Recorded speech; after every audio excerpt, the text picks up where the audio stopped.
大家好啊！咁而家踏入7月啦，咁正式開始暑假啦。呢個係傳統嘅住宅租務旺季啊！咁我都想分享翻幾個新聞，等大家知道而家租務市場嘅情況啦。咁第一咧就喺中原地產啱啱都公布咗啦，喺6月份咧佢哋做咗330宗租務成交啊！咁係過去嗰10個月嚟嘅新高。咁所以其實都見到其實嗰個租務需求都好旺盛嘅，特別係一啲區份好似沙田啦，喺沙田第一城一個屋苑都有53宗成交嘅，咁所以見到個比例都相當高。第二點咧都發現啦，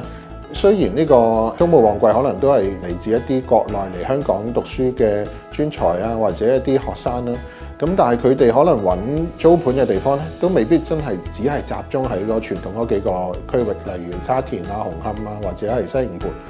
我哋見到咧有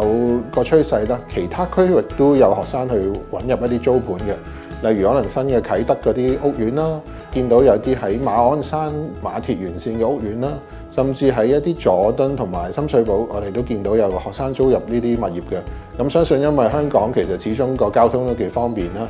嚟大學可能真係1-2個站其實都可以去到嘅。咁所以見到啦，傳統嗰啲區域個租金上升咗，學生可能退而求其次，其實其他地區佢哋都會帶旺到嘅。咁第三個消息咧就睇翻嚟緊咧下半年咧個新樓盤供應咧入伙啦，大概都有6000幾個單位嘅。比較大嘅供應咧主要嚟自一個屋苑喺大埔嘅，咁啊嚟緊都超過有1600個單位供應嘅。咁估計對某一啲區域咧，可能都會造成一啲供應嘅壓力嘅。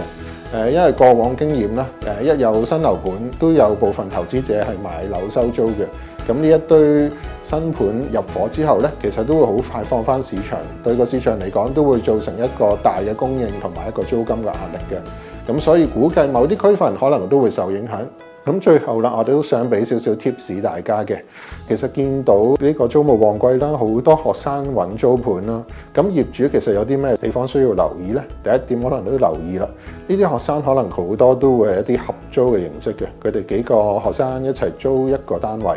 咁合租未必話唔好嘅，但係可能都要留意翻有個地方，可能都要控制翻佢哋住客嗰個人數啦。可能你個單位本身2房，其實住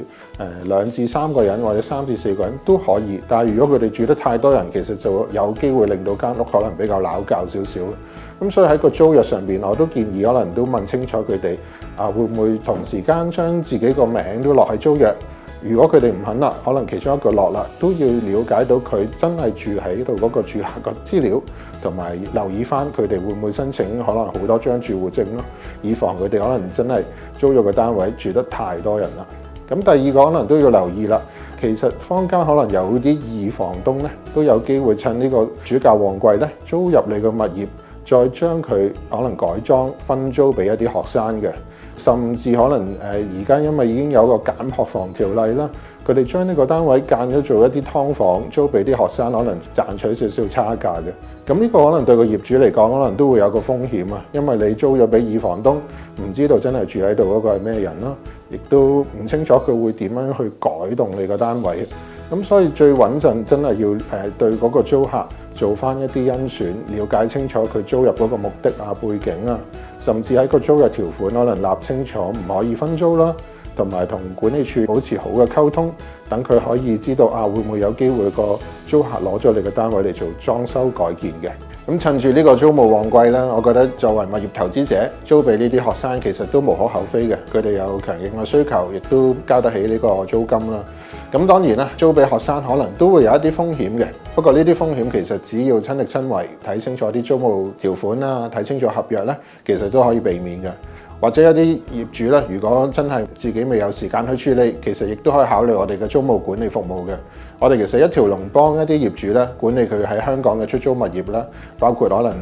甄選租客啊、收租啊，咁甚至頭先所講啦，如果係租俾一啲合租嘅學生，我哋亦都會處理嘅。甚至有啲業主可能將佢嘅物業有個新嗰個減學房條例啦，佢需要我哋幫手去做改裝，揾一啲判頭幫手去做一啲翻新嘅，我哋亦都可以幫佢處理嘅。